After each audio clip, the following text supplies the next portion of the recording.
ఆరోగ్యశ్రీ ఆగిపోయింది కదా, దాని గురించి ఏమంటారండి మీరు? ఈ రోజున ఆనాడు వైఎస్ రాజశేఖర రెడ్డి గారు పేద ప్రజల ప్రాణాలు కాపాడాలి అని చెప్పానని ఆరోగ్యశ్రీ పథకాన్ని ప్రవేశపెట్టిన ఏకైక చరిత్రలో నిలిచిపోయే నాయకుడు ఎవరైనా ఉన్నారంటే వైఎస్ రాజశేఖర రెడ్డి గారు.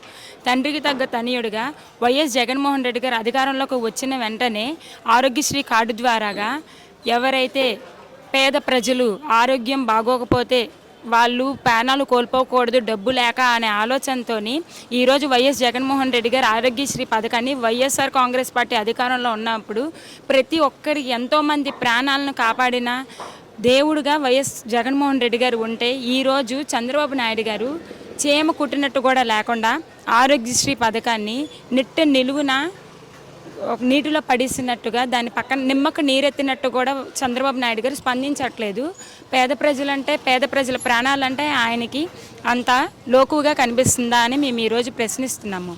ఎందుకంటే ఎంతోమంది గుండె సర్జరీలు చేయించుకున్నారు, ఎంతోమంది ఆపరేషన్లు చేయించుకున్నారు, కాళ్ళ ఆపరేషన్లు చేయించుకొని గుండె సర్జరీలు చేయించుకొని అలాగే బ్రెయిన్కి సంబంధించిన ఆపరేషన్లు చేయించుకొని ఎంతోమంది ప్రాణాలను కాపాడిన ఆరోగ్యశ్రీ అనేది ఒక సువర్ణ పథకం. అటువంటి పథకాన్ని ఈరోజు చంద్రబాబు నాయుడు గారు నీటిలో ముంచెత్తినట్టుగా పేద ప్రజల ప్రాణాలను కూడా లెక్క చేయకుండా ఆయన వాళ్ళకి బకాయిలు చెల్లించకుండా హామీలు ఇచ్చేసి నవంబర్ నెలలో ఇస్తానన్న హామీలు ఈరోజు కూడా నెరవేర్చకుండా ఈరోజు బకాయిలు ఇవ్వకుండా నేను ఎంత అభివృద్ధి చేస్తున్నా అంత అభివృద్ధి చేస్తున్నాను, పేద ప్రజలను నేను గుండెల్లో పెట్టుకుంటున్నానని మాయమాటలు చెప్తే ఈరోజు ప్రజలు ఎవరు ఉంటారు?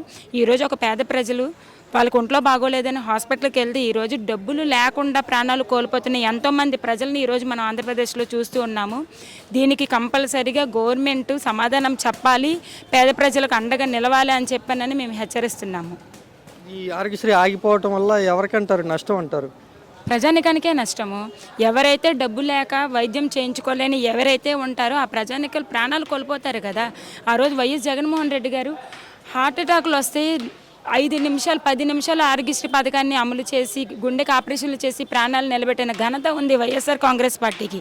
ఈరోజు చంద్రబాబు నాయుడు గవర్నమెంట్లోని ఎవరికి ఒంట్లో బాగోలేదు అని చెప్పి నేను హాస్పిటల్కి వెళ్ళిన ఆరోగ్యశ్రీ అనేది అడుగున ముంచేశారు. ఆరోగ్యశ్రీ పథకం లేదే వైద్యులు వైద్యం చేయని అంటున్నారు, డబ్బులు కట్టందే పని అవ్వదు అంటున్నారు. ఎక్కడికి పరిగెడతారు? పేద ప్రజల ప్రాణాలతో చెలగాటమాడుతున్నారు చంద్రబాబు నాయుడు గారు.